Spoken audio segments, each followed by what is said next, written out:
ഷിതയിലേക്ക് പോകുന്നു. ഷിത, മൊത്തം 7 പേരാണ് ആശുപത്രിയിൽ ഉണ്ടായിരുന്നത്. അതിൽ വെന്റിലേറ്ററിൽ കഴിയുന്ന 2 പേരുടെ ആരോഗ്യനില ഇപ്പോൾ എങ്ങനെയാണ്?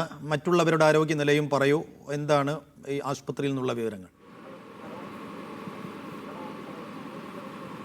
സൈഫു, 2 പേരുടെ ആരോഗ്യനില ഇപ്പോഴും ഗുരുതരമായി തുടരുകയാണ്. അവരെ ശസ്ത്രക്രിയയ്ക്ക് വിധേയമാക്കിയിട്ടുണ്ട്. പലയിടങ്ങളിലായി എല്ലിനുൾപ്പെടെ പൊട്ടുകളുണ്ട്.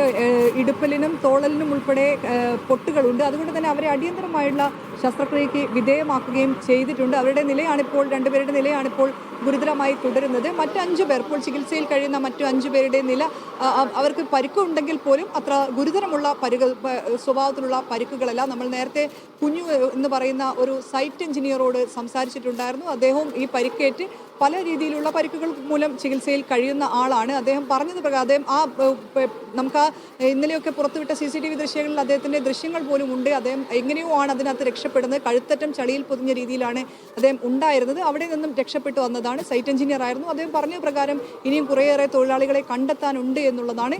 ഇവിടെ കഴിയുന്ന ആളുകൾക്ക് വേണ്ട എല്ലാ സൗകര്യങ്ങളും, ചികിത്സയ്ക്ക് വേണ്ട എല്ലാ സൗകര്യങ്ങളും, ശസ്ത്രക്രിയയ്ക്ക് കൃത്യമായി തന്നെ നടക്കാനുള്ള നിർദ്ദേശം സർക്കാർ നൽകിയിട്ടുണ്ട്. അത് ടി സിദ്ദീഖ് മന്ത്രിയുടെ നേതൃത്വത്തിൽ കൃത്യമായ അവലോകനം നടത്തുകയും ചെയ്യുന്നുണ്ട്. അല്പസമയത്തിനകം മുഖ്യമന്ത്രി VD സതീശൻ ഇവിടെ എത്തും. ആശുപത്രിയിൽ കൂടെ അദ്ദേഹം എത്തുന്നുണ്ട്. അതിനുശേഷമായിരിക്കും ദുരിതാശ്വാസ ക്യാമ്പുകളിലേക്ക് മുഖ്യമന്ത്രി VD സതീശൻ പോവുക.